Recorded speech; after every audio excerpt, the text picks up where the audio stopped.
Com a proposta un poc utòpica que faria, el primer és que el partit polític que han fet fa 2 anys una cosa, ara no la critiquen si la fa és que els ha succeït, per exemple.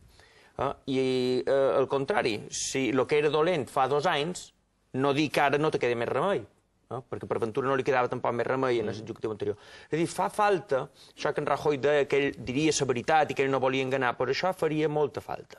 Seria una manera de començar a fer feina, tots junts, per treure-ne d'això, perquè, clar, si de cada decisió que prenguis govern un el que vol és treure-ne rèdit polític, al final el que estem és la batalla política, però no solucionant els problemes del país. Exacte, això és el que me refereix. I això ara mateix no ho estem veient ni siquiera en el Parlament de les Illes Balears.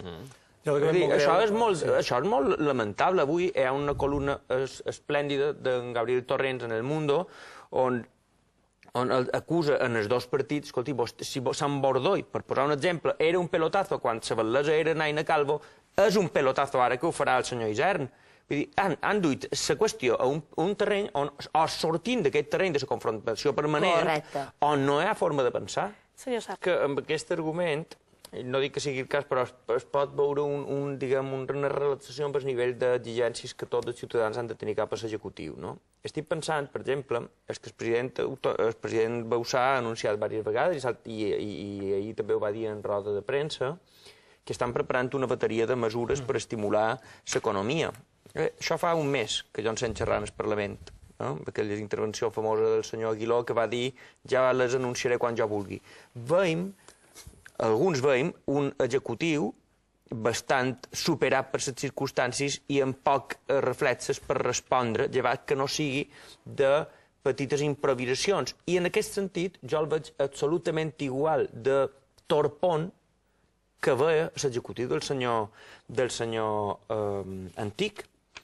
És a dir, efectivament, tenen una majoria absoluta aclaparadora, però les coses s'anuncien, les avisen per anunciar-les d'aquí un mes, i no acabant de veure ni un lideratge clar, ni una capacitat de diàleg que el manco és el que podria tenir, que és el que se demandaria d'una majoria absoluta tan grossa.